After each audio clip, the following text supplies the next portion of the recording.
Hey, man, we got the Ezgo here, TXT 48 volts, Ezgo RXV, anything with the Ezgo 48 volts.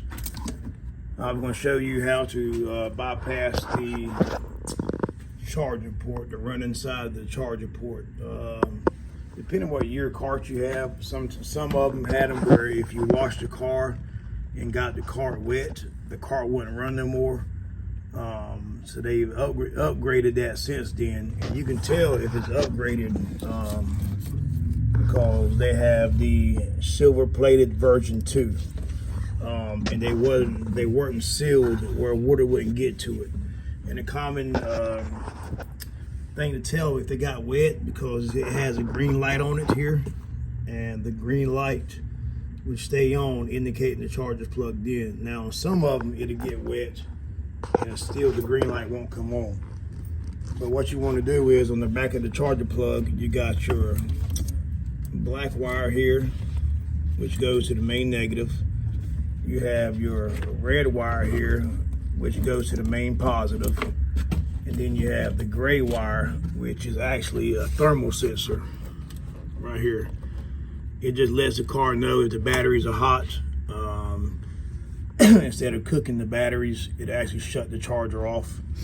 But a way to bypass the running side of it is, if you look here, on the back of the charger plug, you have a blue wire, and it has a little plug on it. And the way you release the plug is you pull up on this, and then you have this side. Now, on the part that comes from the charger, you just let it hang down. And on the other end, you have a little connector on it. Now, what I tell people to do is take your piece of wire and stick your piece of wire in there, and then run it to the main positive like this, and that will bypass the running circuit on it. But always remember this: if you have battery voltage, if the cart, when you turn the golf cart on and you hit the gas and you have power, the rust buzzer and all that, that means that the charging port is not bad. Only bypass this if you have no voltage nowhere and the car's not running. All right, man, stay tuned, man. I'll try to post some more, man, help people out. I know times are hard. Everything's getting expensive, gas is getting high. But I'll try to help out, man. Actually, I got an Ezgo RXV here. We're about to convert it to lithium. We're going with we're about to put a bolt battery in it.